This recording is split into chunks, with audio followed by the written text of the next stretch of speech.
베델로 올라가라. 하나님께서 야곱에게 하신 말씀입니다.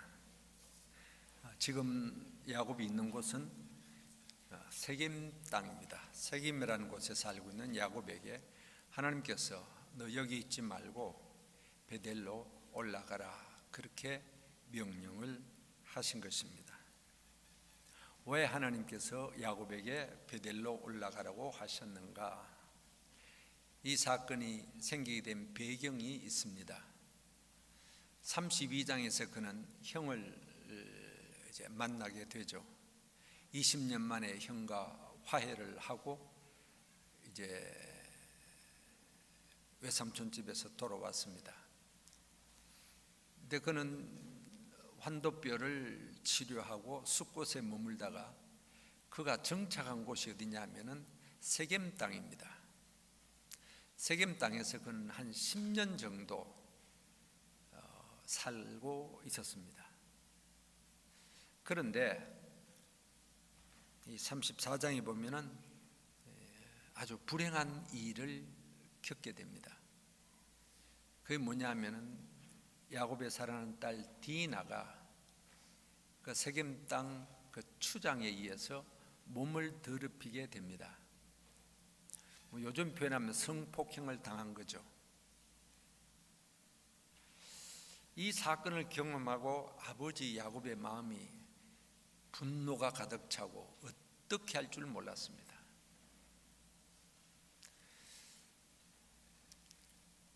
그 야곱의 아들들이 이 사건을 알고 보복을 해야 되겠다 하는 생각을 가집니다. 그런데 이 세겜 사람들은 또 엉뚱한 제안을 합니다. 야곱을 찾아와서 당신과 우리가 서로 통혼하자, 아들, 딸 서로 주고받으면서 그냥 같이 살자, 이런 제안을 합니다. 이 제안을 받고 야곱의 두 아들 시므온과 레위가 이 사람들을 만납니다. 뭐라고 말하느냐 하면은 우리는 하나님의 백성, 즉 할례 받는 민족이고 너희들은 할례를 받지 않는다. 너희들이 우리와 서로 통혼을 하자면은 너희 남자들 다 할례를 받으라. 그러면 서로 통혼하고 주고받고 하겠다, 이런 제안을 합니다. 속인 거죠. 이 세겜 사람들이 모여서 회의를 합니다. 우리가 어떻게 할 것인가? 아직까지 할례 받는 게 그렇게 어려운 일도 아니니까 우리가 서로 통혼하면 저 사람들 재산 다 우리 것이 될 수도 있고 우리에게 유익이 된다, 그런 결론을 가집니다. 그래서 남자들 다 할례를 받습니다. 할례를 바로 받고 고통 가운데 있을 때에 시므온과 레위가 칼을 가지고 그들 쳐버립니다. 다. 이 사실을 야곱은 몰랐습니다. 사건 이후에 야곱이 시몬과 레위가 그렇게 했다는 것을 듣습니다. 야곱은 가슴이 철렁 내려앉았습니다. 야, 큰일 났구나. 왜? 이 우리가 세겜 땅에 사는 식구는 작고 적고 이 세겜 사람들은 얼마나 많은데 이 사람들이 그냥 있겠나? 만약 이 사람들이 다 우리를 쳐들어 버리면은 우리의 재산은 더 말할 것도 없고 우리의 생명이 다, 우리 가족 다 죽게 된다. 그래서 야곱은 불안했습니다. 이 큰일 났다. 이 사태를 어떻게 할 것인가? 그런 절망감에 빠지게 됩니다. 그것이 34장까지 마지막 부분의 말씀이 그렇게 나와 있습니다. 그때 하나님께서 야곱에게 하신 말씀이 35장 1절입니다. 야곱아, 너 베델로 올라가라. 그 상황 속에 있는 야곱에게 하나님께서는 베델로 올라갈 것을 명령하십니다.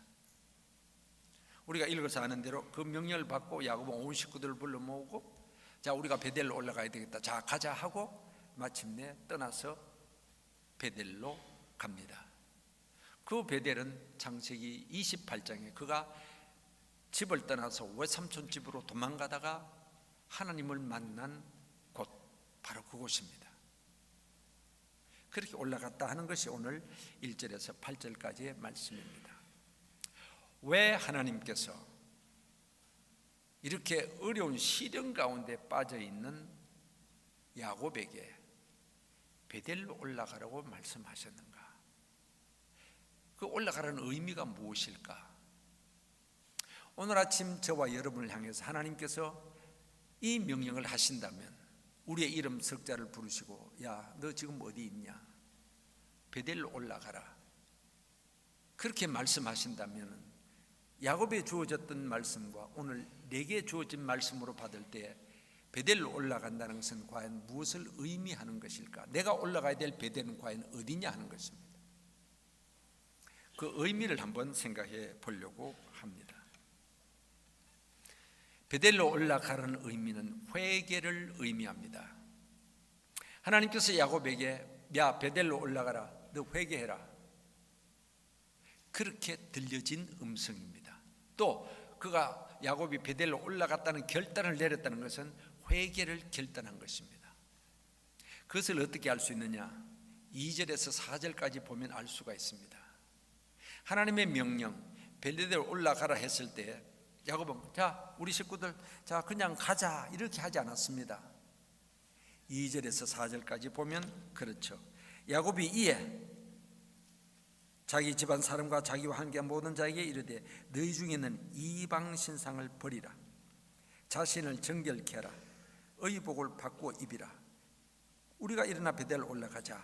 4절 그들이 자기 손에 있는 모든 이방 신상들, 자기 귀에 있는 귀고리들을 야곱에게 주는지라. 야곱이 그것들을 세겜 근처 상수리 나무 아래 묻고 떠났다 그랬습니다.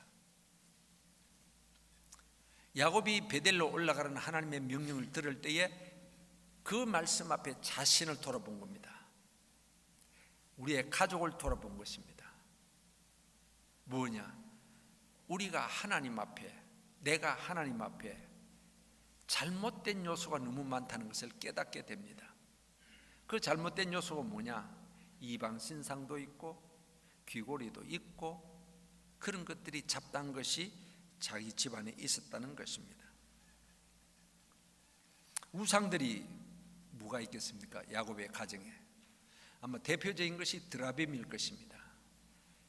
그 아내 라헬이 자기 집 친정에서 떠날 때에 숨겨온 것이 있죠. 드라빔. 이게 뭐냐면 가정 수호신입니다. 이걸 우리 집에 두면은 이 드라빔이 우리를 지켜준다, 그렇게 생각하는 우상이었습니다. 뿐만 아니라 그런 세겜 땅에 살면서 세겜 사람들은 이방 신을 다 섬기니까 알게 모르게 그런 좋지 못한 영향을 받았을 것입니다. 귀고리를 가지고 빼라 그랬습니다. 요즘 귀고리에 얼마나 우리 여성들이 참 별별 귀고리도 다 있고 얼마나 예쁩니까? 장식용입니다. 그런데 여기서 귀고리는 장식용이 아니라 숭배용입니다. 이걸 차고 있으면 나를 지켜준다, 미신적인 거죠. 우상들이 가득하게 있었다는 것입니다. 야곱은 분명히 하나님의 택한 백성, 하나님을 섬기는 신앙인입니다. 하나님께서는 우리에게 절대 신앙을 원하십니다. 그런데 야곱은 절대 하나님 한 분만 섬기는 절대 신앙이 아니라 혼합주의 신앙에 빠졌습니다. 야곱은 분명히 하나님 섬겼습니다. 그러나 동시에 집안에 우상이 가득했다는 것입니다. 우상이 뭡니까? 인간은 연약한 존재이기 때문에 절대자를 찾아가는 본성이 있습니다. 그 하나님이 아닌 잘못된 절대자를 찾아간 것이 바로 우상입니다. 성경에도 여러 가지 우상들이 있지 않습니까? 출애굽기 32장에 나오는 이스라엘 백성들이 모세가 시내산에 올라갔을 때에 금송아지를 만들었죠. 이것이 너희를 인도해낸 신이다. 하나님이신데 금송아지가 우리를 인도했다, 금송아지를 숭배했다고 했습니다. 성경에 나타난 여러 족속들이 해를 섬긴다, 달을 섬긴다, 그런 일들이 많이 있습니다. 바알, 아스다롯 이런 우상들도 있죠. 성경뿐만 아니라 지금도 여러 종교들이, 예를 들어 힌두 같은 데는 소를 섬깁니다. 진짜 소를 섬기더라고요. 제가 오래전에 네팔에 가본 적이 있습니다. 선교 차원에서. 거기는 힌두교가 86%, 그 당시 거의 90% 가까이가 힌두교였습니다. 정말 이 사람들이 소를 섬길까? 소고기를 안 먹더라고요. 신이니까. 그 힌두교 사원, 그 신전에 이제 구경하러 이제 들어갔는데, 그 입구에서 이 구두를 벗게 하고 혁대를 풀게 하고 그 지갑을 다 빼게 해요. 이걸 왜 그러죠? 하니까 자기들이 섬기는 신, 소를 잡아서 만든 제품이기 때문에 이 신전에는 갖고 갈 수 없습니다. 다 그냥 가죽 제품은 다 벗게 하더라고요. 소들이 그냥 큰 길에 그 메인 도로에 그냥 저녁이 되면은 야외에 있다가 돌아갑니다. 차들이 그 저녁 시간이니까 막 차들이 밀립니다. 우리 같으면 그냥 저놈 소 뭐 하면서 막 클락션 울리고 난리가 날 겁니다. 근데 이 사람 가만히 있어요. 소들이 이쪽 길에서 이쪽 길로 건너가는데 엉금엉금 걸어가는데 가만히 있어요. 그래 같이 갔던 분한테 물으니까 신이 지나간다, 이게 신. 진짜 소를 섬기더라고요. 물론 소고기 안 먹죠. 우리가 볼 때 참 어리석기 짝이 없는 그런 사람. 그럼 우리는 없느냐? 우리 한국 사람들. 여러분 옛날 시골에서 자랐던 동네 큰 고목 하나 있으면 이 고목이 우리 마을을 지켜주는 수호신이다. 그래서 뭐 제사 지내듯이 무슨 음식도 차려놓고 무슨 뻘건 줄도 두르놓고 뭐 난리를 칩니다. 그다 우상, 뭐 죽은 조상이 뭐 우리에게 복을 준다고 그래서 조상 섬기고 제사 드리지 않습니까? 조상이 복을 주는 것 같으면 복 못 받을 자손이 어디 있습니까? 조상이 아무리 나빠도 지 자식 잘 되기를 원하죠. 죽은 조상이 복을 주는 것도 아니거든요. 이제 다 우상 미신입니다. 절대 신앙 가져야 되는 것이죠. 네, 과거에도 그렇고 지금도 그렇고 많은 경우 우리의 신앙의 순수성, 신앙의 생명은 순수성에 있습니다. 순결성에 있습니다. 이것이 없어지고 있다는 것입니다. 혼합주의. 내 생활 속에서도 알게 모르게 미신적인 요소가 있을 수 있습니다. 뭐 신앙생활 한다 그러면서 뭐 여기는 그러겠죠. 뭐 태기를 한다든지 장명을 한다든지 뭐 이런 그 장명소 뭐 점치는 사람 같은 뭐 태기를 좋은 날이 어디냐 자녀 결혼시키려는데 뭐 그 날 받으러 가는 사람들도 있습니다. 서울 저희 교회에 있었거든요. 교회 그런 사람. 제가 서울에 목회하기 전에 경상남도 진주에 3년간 목회를 한 적이 있습니다. 저 진주가 저 진주야 천리길 저 남쪽 제일 구석에 있는 도시입니다. 한 번은 성도 어떤 분이 집을 샀다고 예배 드리달라고 그래요. 그래서 연세 높으신 장로님과 같이 예배 드리러 갔습니다. 집이 좋아요. 이거 참 집이 좋으네요. 잘 샀습니다. 그러니까 벽에 도배를 했는데 아주 그 도배지도 좋고 깨끗하고 잘했더라고요. 그래 이래저래 둘러보고 참 좋다고 칭찬하고 이제 예배드리러 앉아서 천정을 보니까 빨간 종이가 한 장 붙어 있어요. 천정에. 저게 뭘까? 좀 몰랐거든요.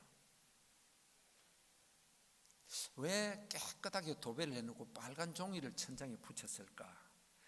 같이 간 연세 높은 장로님한테 물었습니다. 장로님, 저게 뭡니까? 그러니까 장로님 눈을 껌뻑껌뻑 하시니 주인이 미안해 한다고 막 목사님 가만히 계셔. 아니 가만히 있고 말고 아니라 저게 뭐냐 말이야. 처음 보는 게 왜 빨간 종이를 저다 붙여놨냐고 하니까 제 귀에 대고 하시는 말씀이 목사님 저게 부적입니다. 말로만 듣던 부적이 저렇게 생겼구나. 빨간 글씨도 아니고 그림도 아니고 희한한 거더라고요. 그래서 제 마음속에 이 성도가 집을 하나 새로 사고, 뭐 한국 사람도 그러지 않습니까? 집을 새로 사거나 이사를 하면 무슨 애기 들어올까 싶어가지고, 이 성도도 좀 안 좋은 일이 생길까 싶어서 부적을 하나 갖다 붙여놓은 겁니다. 근데 부적 하나 가지고는 좀 부족한 것 같거든요. 목사 불러다가 무당 푸닥거리 한번 해야 되겠다. 우리는 감사 예배거든요. 집 얼마나 하나님 은혜 감사 예배인데, 이 성도는 이 푸닥거리로 생각하는 거예요. 목사 푸닥거리. 부적도 붙여보고, 목사들에서 찬송도 불러 푸닥거리도 해보고, 제 마음속에 이런 혼합주의 잡동사니 신앙이 많구나, 그것을 다시 한번 느낀 적이 있습니다. 내 자신이 내 삶 속에 이런 미신적인 요소가 없느냐, 우상이 없느냐. 베델로 올라가는 것은 이것을 결단하는 것입니다. 하나님과 바른 관계 속에서 하나님 앞에서 내가 잘못된 것이 있으면 결단하고 자르는 것입니다. 우상이면 우상, 죄악된 습관이면 죄악된 습관, 내가 신앙생활을 한다면서도 아직까지 정리하지 못한 죄악된 요소들이 있을 수 있습니다. 불신앙 때 가졌던 여러 가지 좋지 않은 신앙생활에 유익이 되지 못한 그런 것들이 있을 수 있거든요. 신앙생활을 한다면 때로는 과감하게 결단 잘라야 됩니다. 손발 자르듯이 그 아픔을 안고서라도 신앙은 결단해야 됩니다.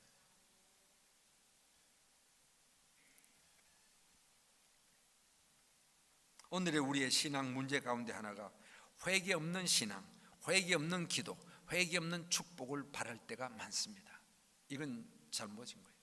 진정한 신앙은 불신앙을 청산하고 회개함으로부터 시작이 되어지는 것입니다. 혹은 오래 신앙생활을 했다 하면서도 아직까지 정리하지 못한 것이 있다면 우리는 베델로 올라가야 됩니다. 결단해야 됩니다. 그것이 무엇이든지, 꼭 그것이 큰 죄라고 하지 않은 것이라 할지라도 내 자신이 이 생활 속에서 이건 신앙이 유익되지 못해, 그런 것이 있다면 끊어야 됩니다. 한 번은 제가 신방을 갔습니다. 여름인데 신방을 가니까 집사님이신데, 장로님 아들의 집사님인데 서점을 해요. 그래서 목사님 왔다고 목사님 오셨습니까 하고 인사를 딱 하는데, 요 위에 이 포켓이 있지 않습니까? 이 넘벙 셔츠에 담배가 턱 떨어지는 거예요.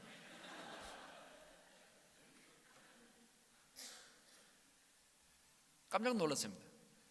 저도 무안하고 그 집사님도 무안하고 어쩔 줄 모르는 거예요.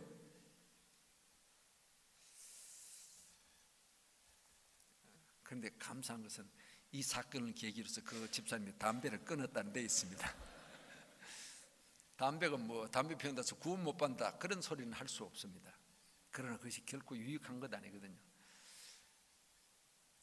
한국에는 젊은 애들이 담배를 참 많이 피웁니다. 청년들이 신앙생활 하면서. 그래서 제가 야 이놈들아, 그 산부 예배 설교 들어가서 야 이놈들아 담배 피우지 마라 하기는 그냥 담배가 뭐 어쩌습니까 이런 식의 그거예요. 모든 음식은 하나님이 주신 것이다. 그래서 성경이 말한 대로 감사함으로 받으면 버릴 것이 없는 이라 그랬다. 그럼 너 담배 한 대 피우기 전에 딱 놓고 하나님 아버지 이 담배 주시니 감사합니다. 이거 피워서 폐도 튼튼하게 하시고 건강의 복을 주시옵소서. 그렇게 아멘하고 난 뒤에 피우라 그랬습니다. 그러니까 막 웃죠. 그렇습니다. 어느 누구든지 우리가 하나님 앞에 완전한 사람 없지 않습니까? 우리 자신을 돌아보면서 내 신앙생활 지금 제대로 하고 있냐, 바로 하고 있느냐, 그것이 바로 하나님과 바른 관계거든요. 그걸 돌아보면서 이것은 참 합당하지 않은 것이다. 그런 것이 있다면은 과감하게 결단해야 됩니다. 신앙은 결단이 필요합니다. 그래서 한 걸음 한 걸음 주님께 더 가까이 가고 한 걸음 한 걸음 더 온전한 신앙인으로 나아가게 되는 것입니다. 그래서 야곱은 베델로 올라가라. 예. 그러면서 아차, 내 삶이 어떻게 됐냐, 하나님 앞에 너무너무 죄된 것이 많구나, 식구들 다 이런 우상 버리고 베델로 올라가자. 그래서 그것을 묻어버리고 베델로 갔다 그랬습니다. 묻는 것이 결단이죠. 두 번째, 베델로 올라간다는 의미는 처음을 회복한다는 의미가 있습니다. 이 죄악된 세겜을 떠나서 갈 데가 참 많이 있습니다. 바다나름으로 갈 수도 있고 분이엘로 갈 수도 있고 여러 갈 수 있는데 하나님께서는 굳이 베델을 지정하십니다. 왜 지정하셨을까? 베델은 야곱에게 어떤 곳이냐? 처음 하나님을 만난 곳입니다. 처음 은혜를 받은 곳입니다. 처음 간절히 기도했던 장소가 바로 베델입니다. 처음으로 돌아가라는 것입니다. 그가 베델 지나고 분이엘 지나고 세겜 땅에 10년 동안 살았습니다. 세겜 땅은 그가 있어서는 안 될 곳이었습니다. 그런데 있어서는 안 될 곳에 있는데 정말 그가 있어야 될 곳은 베델입니다. 우리의 신앙은 뭐 마찬가지입니다. 다 굴곡이 있지 않습니까? 어떤 데는 신앙이 쫙 올라갈 때가 있습니다. 막 기도도 잘 되고 예배의 기쁨도 있고 찬송도 있고 막 그냥 교회 생활이 너무너무 좋아요. 그래서 찬송합니다. 주를 낭모하는 자 올라가, 막 올라갑니다. 근데 맨날 올라가나요? 근데 참 하다 보면 마음이 낙심도 있고 꼴보기 싫어 누구도 만나야 되고 막 이 예배가 막 별로 재미가 없고 말씀이 귀에 들어오지도 않고 환경은 어렵고 힘들고 자식들은 애미기고 그러면 뭡니까?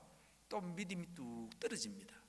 그때 부르는 찬송이 내 마음이 약하여 늘 지온이 자꾸 내려갑니다. 또 한참 바닥 치다가는 내가 이래서는 안 되지, 내가 적어도 다른 교회 다니고 한빛교회 집사인데 이러면 안 되지, 나 주를 멀리 떠나 이제 옵니다. 이제 또 올라오는 거예요. 이제 이 굴곡이 있습니다. 올라가 내려가. 야곱도 그랬습니다. 요 변덕이 좀 심한 사람이 있습니다. 요 변덕이 죽 끓듯이 끓는 사람이 있어요. 이런 교인 상대하기가 목사가 참 어렵습니다. 오늘 좋다가 목사님 좋다 하다가 언제 획 갖다 내려가지고 팩 하고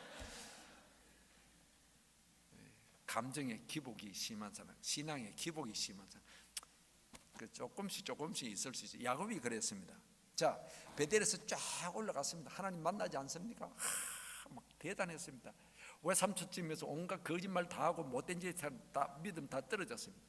분이엘에서 하나님 또 만났습니다. 당신이 내게 축복하지 않으면 안 됩니다. 이스라엘 이름 바뀌어 또 올라갑니다. 세겜 땅에 살면서 또 떨어지는 겁니다. 지금 하나님께서는 세겜 땅에 떨어진 이 믿음, 너 지금 믿음이 떨어져서 가장 높았던 때 처음으로 돌아가라, 베델로 돌아가라, 그런 말입니다. 장소적인 의미보다도 상태적인 베델에서 가졌던 너의 믿음을 회복하라는 말입니다.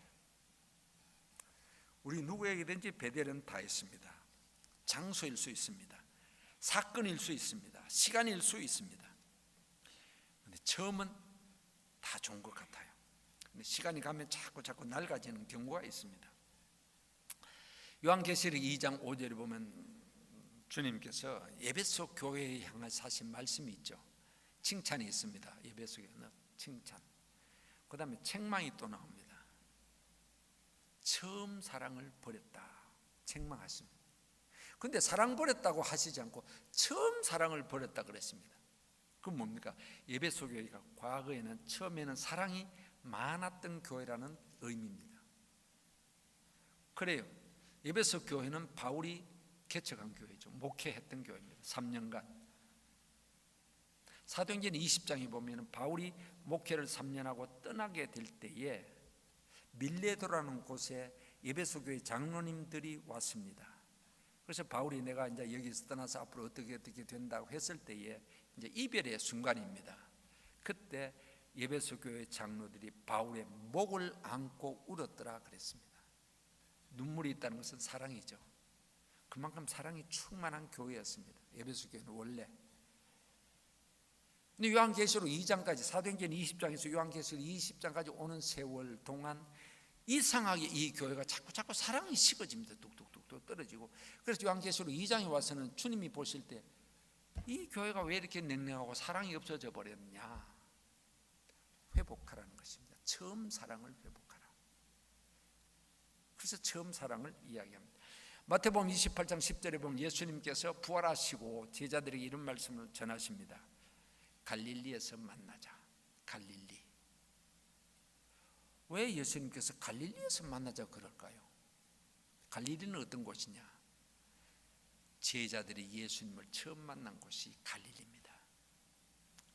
누가복음 5장에서 베드로가 예수를 만나죠. 고기 잡는 사건을 통해서 나를 떠나서서 나는 죄인입니다. 네가 앞으로 나를 따라오느라. 그러면 네가 사람을 낚는 어부가 되게 하겠다. 그래서 모든 어부들, 고기 잡는 기구들 다 버리고 예수님을 따라 헌신의 결단을 했던, 믿음으로 회개하고 헌신을 결단했던 곳이 갈릴리입니다. 그런데 지금 3년 열심히 따라다녔지만 마지막에 가서 예수님을 3번 모른다고 부인해버리죠. 예수님 부활한데 부활에 대한 신앙도 없었죠. 부활하신 예수님을 만나고서 아이고 뭐 또 데베라 바다가 고기나 잡으러 가자 뭐 이러죠. 예수님께서 아니다, 이거 아니다, 갈릴리에서 만나자. 다시 시작하자. 처음에 가졌던 너 그 믿음과 헌신의 결단을 가지고 새로 시작하자. 그것을 말씀하신 것입니다. 우리 모두에게 다 베델이 다 있습니다. 어떤 사람 내가 교회 처음 나왔을 때, 어떤 사람 나 세례 받았을 때, 어떤 사람 나는 집사 처음 임명받았을 때 등등 가장 감격스러웠던 과거, 참 신앙에 가장 열정이 있었던 그때가 있습니다. 그것이 바로 베델입니다. 저도 이제는 뭐 작년 12월에 은퇴를 했지만 목회 거의 46년 7년 그걸 쭉 돌아보면서 내게 있어서 가장 처음이라고 할 수 있는 가장 감격스러웠던 순간은 언제일까? 몇 가지 처음 은혜 받았는데 고등학생 때 수련회에서 받은 그런 은혜도 있는데, 지금 생각하면 가장 큰 은혜를 받았던 때가 목사 안수 받을 때였어요. 나이 27살 때 제가 안수를 받았는데, 노에서 연세는 없이 머리가 허여신 어른들 그 앞에 무릎을 꿇고 이제 안수를 하는데, 뭐 안수 기도 내용은 다 모르지만은 하여튼 하는데 제가 눈물 콧물 범벅이 되었습니다. 이제는 주의 종, 이제는 사나 죽으나 아굴골짝 빈대리도 복음 들고 가겠습니다. 나는 이젠 죽었다. 나는 이젠 죽었다. 얼마나 그 감격스럽게 그 안수를 받은지 모릅니다. 그것이 베델이다, 이런 생각을 가집니다. 이제 부끄러운 사역의 시간도 다 있었습니다. 늘 기억하면서 그때 베델을 기억하고 베델을 회복하는 것이 필요하다는 것이, 그것이 처음으로 돌아가는 것입니다. 각자에게 베델이 있습니다. 이 시간 내가 가야 될 베델은 어디일까 생각해 보시기 바랍니다. 또 베델은 어떤 야고보에서 어떤 장소냐면은 하나님 앞에 서원했던 장소입니다. 28장에 보면은 15절부터 보면은 그가 하나님을 거기서 경험하고 기도를 합니다. 하나님, 내가 가는 길을 지켜주시고 먹을 것 입을 것도 주시고 무사히 아버지 집으로 돌아가게 주옵소서, 그런 기도합니다. 그러면 그 조건을 들어주면 3가지, 내가 하나님만 섬기겠습니다. 이곳에 베델에서 하나님의 전을 삼겠습니다. 3번째는 소득의 11조를 드리겠습니다. 3가지 약속했는데 하나도 안 지켰습니다. 하나님만 섬긴다고 해놓고 우상 섬기죠. 베델에 전을 삼기다 베델을 가지도 않았죠. 소득의 11조 드렸다는 그런 것도 없습니다. 서원을 갚으라는 말입니다. 하나님 앞에 약속한 것은, 서원은 누구든지 할 수 있습니다. 그러나 성경은 말합니다. 서원한 것은 해로울지라도 갚아라. 서원 기도는 어떤 데 합니까? 아주 절박한 상황 속에서 서원 기도를 합니다. 보통 때는 보통 기도하다가 정말 이거는 정말 이건 해결돼야 된다. 하나님 만약에 이렇게 해주시면은 내가 이렇게 하겠습니다. 이렇게 해주시면 내가 주의를 꼭꼭 잘 지키겠습니다. 이렇게 해주시면 11조를 꼭꼭 잘, 이렇게 하면 하나님 내가 평생 교회 봉사를 열심히 하겠습니다. 뭐 등등 할 수 있죠. 그런데 문제가 해결되고 편안해져 버리면은 그만 다 잊어버립니다. 그게 잘못된 신앙의 관행입니다. 한나 보십시오. 자식 없어서 얼마나 울었습니까? 하나님 내게 자식 주시면 평생 아들을 바치겠습니다. 아들 주셨습니다. 바쳤습니다. 신실하게 이행한 거죠. 입다도 그랬습니다. 바울도 그랬습니다. 신실하게. 그런데 야곱은 그러지를 못했습니다. 우리가 하나님 앞에 바로 사는 것 여러 가지 있지만은 이런 서원을 했을 때 신실하게 지키는 것도 하나님 앞에 바로 살아가는 삶의 태도입니다. 야곱은 그러지 못했기 때문에 베델로 가자 했을 때 생각나는 것이 많았습니다. 베델에서 내가 하나님 만났고 베델에서 내가 기도했고 서원 기도했고 그런데 하나도 안 지켰다. 올라가야 되겠다. 그것이 서원을 갚는 결단이었습니다. 욕심 때문에 그 서원을 지키지 못하는 경우도 많이 있습니다. 그러나 이 잘못된 세겜 땅에 살던 야곱이 하나님의 명령 앞에 베델로 올라가라는 명령 앞에 야곱은 올라갑니다. 이것이 중요합니다. 계속해서 세겜 땅에 머무는 것이 아니라 가자 베델로, 회복하자 베델의 신앙을, 그 결단입니다. 오늘 저와 여러분에게 하나님 말씀하십니다. 너 지금 어디에 있냐? 너의 위치가 아니라 상태, 너의 신앙의 상태가 어떻게 됐냐? 너 베델의 신앙을 갖고 있느냐? 회복하라 명령하십니다. 우리도 야곱같이 베델로 올라가는 그런 믿음의 사람이 될 수 있기를 주님의 이름으로 축복합니다. 하나님 우리 아버지 감사합니다. 주일 아침입니다. 세상 것 뒤로 하고 예배합니다. 영광 받으시고 이 아침 내게 주신 말씀 베델로 올라가라.